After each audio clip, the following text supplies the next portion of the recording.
अस्सलाम वालेकुम वरहमतुल्लाहि वबरकातुहू। दोस्तों उम्मीद आप सब खैरियत से होंगे। पिक्सल ऐप जल्दी से खोल लेते हैं। तो आज ये हैदर भाई की फरमाइश पे ये वीडियो बन रही है। सबसे पहले मैं हैदर भाई का ही नाम लिख लेता हूँ। चलें, हैदर, और इसको थोड़ा बड़ा कर देता हूँ।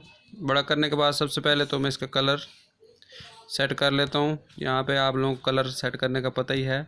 यहाँ से मैं ये वाला ब्राउन कलर ले लेता हूँ, और पीछे जो बैकग्राउंड है वो यहाँ से काफ़ी सारे कलर मौजूद है, लेकिन यहाँ से जो इसके अंदर पहले से कलर मौजूद है यहाँ पे ये वाला मैं इसको ले लेता हूँ। अब मैं करता क्या हूँ, इसका जो स्ट्रोक है, स्ट्रोक में यहाँ से रख लेता हूँ वाइट रंग का, और इसको थोड़ा बढ़ा देता हूँ। इसके बाद क्या करता हूँ, इसका जो शेडो है, साया, इसको ऑन कर देता हूँ। साया ऑन किया तो अब आपको सफ़ेद इसका स्ट्रोक नज़र आना शुरू हो गया है। अब मैं करता क्या हूँ, इसका अच्छा सा फ़ॉन्ट लगा लेता हूँ। फ़ॉन्ट का नाम है इवोगेरिया। फ़ॉन्ट लगाने के बाद आपको कुछ इस तरह नज़र आ रहा होगा। अब मैं मज़ीद क्या करूँगा, जो शेडो है, शेडो को थोड़ा सेट कर लेता हूँ और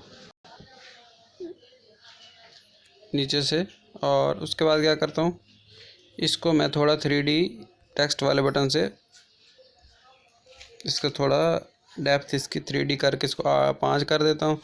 और 3D रोटेट वाला बटन है, इसको मैं जो एक्स पोजीशन है इसको मैं यहाँ पे रख लेता हूँ। ठीक है, ये बन गया। अब क्या करता हूँ, उसके बाद यहाँ पे कलर पे आ जाऊँगा। कलर के आने के बाद प्लस पे आने के बाद इसका ये वाला कलर मैं ट्रांसपेरेंट रख देता हूँ। और अब जो स्ट्रोक है, स्ट्रोक का कलर मैं ये वाला रख देता हूँ। तो ये एक आसान सा डिज़ाइन है। मज़ीद अगर आप इसको खूबसूरत बनाना चाहते हैं तो एक काम और कर दें, जो 3D टेक्स्ट है यहाँ से डेप्थ इसकी थोड़ी सी कम कर दें, और जो डार्कनेस है वो भी थोड़ी सी कम कर दें, ताकि ये खूबसूरत नज़र आए। ठीक है, तो ये सादा सी वीडियो थी। उम्मीद है आपको पसंद आएगी। दुआओं में याद रखिएगा। अल्लाह हाफ़िज़।